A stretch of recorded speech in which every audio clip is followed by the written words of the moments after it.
Hi hello నమస్తే welcome to do or die channel. మీరు మొదటిసారిగా మా ఛానల్ని విజిట్ చేస్తున్నట్టయితే కింద రెడ్ కలర్లో కనిపిస్తున్న సబ్స్క్రైబ్ బటన్ ప్రెస్ చేయండి, పక్కనే ఉన్నటువంటి బెల్ ఐకాన్ని క్లిక్ చేయండి. మా నుంచి మరిన్ని మంచి వీడియోలు మరింత మంచి సమాచారం రావడానికి అవకాశం ఉంటుంది. విషయంలోకి వెళ్తే ఎవరైతే ఈసారి గతం మాదిరిగా కాకుండా ఈసారి పోలీస్ నియామక మండలి ప్రాధాన్యత క్రమంలో ఫలితాలు ప్రకటించాలన్నా లేకపోతే రెండు ఫలితాలు ఒకేసారి ప్రకటించినప్పటికి కూడా ముందు సబ్ ఇన్స్పెక్టర్ని భర్తీ చేసే ఉద్దేశంలో ఉన్నట్టు అనిపిస్తుంది. ఎందుకంటే ప్రతిసారి కానిస్టేబుల్ ఎంపిక కావడం, ఆ తర్వాత వాళ్ళే సబ్ ఇన్స్పెక్టర్లుగా ఎంపిక కావడం, తెలివైనటువంటి అభ్యర్థులు వీళ్ళు ఇక్కడి నుంచి మళ్ళీ సబ్ ఇన్స్పెక్టర్కి వెళ్ళే క్రమంలో ఈ కానిస్టేబుల్ పోస్టు బ్యాక్లాగ్కు వెళ్ళిపోవడం జరుగుతుంది. ఆ తర్వాత ఉన్నటువంటి అభ్యర్థులకు పిలిచి ఇవ్వడానికి ఆ నిబంధనలు ఆ రూల్స్ ఒప్పుకో కాబట్టి నోటిఫికేషన్ నిబంధనలు అది బ్యాక్లాగ్కి వెళ్ళిపోవడం ఇదే జరుగుతుంది ప్రతిసారి. కానీ ఈసారి ఇలాంటి విషయాలను దృష్టిలో పెట్టుకున్నటువంటి పోలీస్ నియామక మండలి ప్రభుత్వం అందరికి కూడా అందరికి కూడా న్యాయం చేయాలన్న ఒక సదుద్దేశంతో ముందుగా సబ్ ఇన్స్పెక్టర్ని భర్తీ చేసిన తర్వాత కానిస్టేబుల్ని భర్తీ చేసే అవకాశం ఉన్నట్టు అనిపిస్తుంది.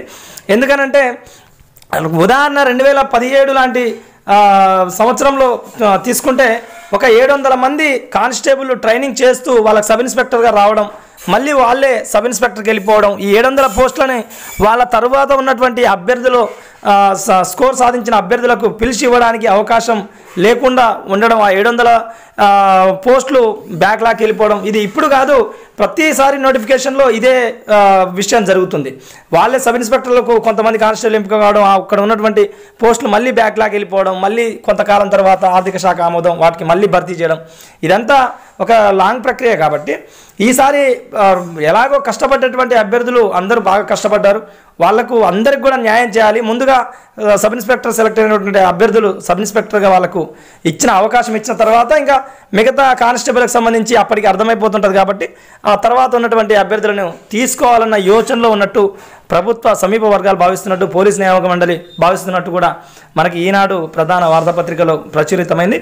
ఇంకా గతం మాదిరిగా కాకుండా గత నోటిఫికేషన్లు రిక్రూట్మెంట్ల మాదిరిగా కాకుండా ఈసారి ఒక ఇలాంటి గొప్ప ఆలోచన చేయడం అనేది పోలీస్ నియామకాల మండలిని అప్రిషియేట్ చేయాల్సిన అవసరం ఉంది. నిజంగా అభ్యర్థుల్లో కూడా చాలా వరకు ఆనందం వ్యక్తం అవుతుందని చెప్పుకోవచ్చు. నిజంగా ఇలాంటి నిర్ణయాలు అభ్యర్థులను దృష్టిలో పెట్టుకొని ఒక 700 నుంచి మళ్ళీ ఈసారి కూడా 700-800 మంది సబ్ ఇన్స్పెక్టర్లుగా కానిస్టేబుల్గా రెండింటిని సాధించే అవకాశం ఉంటుంది. కాబట్టి ఈ 700 మందికి కింది అభ్యర్థులకు ప్రాధాన్యత క్రమంలో అవకాశం కల్పించినట్టయితే ఒక 700 కుటుంబాలు 800 కుటుంబాలని నిజంగా ఒక మంచి అవకాశం కల్పించినటువంటి నిర్ణయంగా ఉంటుంది. దీన్ని ఈ విధంగా ఆలోచించడం అనేది నిజంగా చాలా నిరుపేద కుటుంబాలకు, ఒక 800 కుటుంబాలకు జీవం పోసినట్టుగా ఉంటుంది. ఇప్పటికైనా ఇలాంటి నిర్ణయాలు తీసుకోవడం అనేది నిజంగా ఇలాంటి ఆలోచనలు చేయడం అనేది నిజంగా పోలీస్ నియామక మండలికి మనస్ఫూర్తిగా మేము కృతజ్ఞతలు తెలియజేసుకుంటున్నాం. అభ్యర్థుల్లో కూడా చాలా వరకు ఆనందం వ్యక్తం అవుతున్నట్టు కూడా సమాచారం. అభ్యర్థులు చాలామంది కూడా ఈ విధంగా ఒక 700-800 కుటుంబాలు మళ్ళీ ప్రతిసారి బ్యాక్లాగ్ కాకుండా ఇప్పుడే వాళ్ళు కష్టపడ్డందుకు వాళ్ళ ప్రతిఫలాన్ని చూపించడం అనేది నిజంగా గొప్ప నిర్ణయం. ఇది అండి డూ ఆర్ డై ఛానల్ సంబంధించిన సమాచారం. మరొక మంచి వీడియోతో మీ ముందుకు వచ్చే ప్రయత్నం చేస్తాం. అప్పటి వరకు ఛానల్లో ఉన్నటువంటి మిగతా వీడియోలు చూసే ప్రయత్నం చేస్తాం.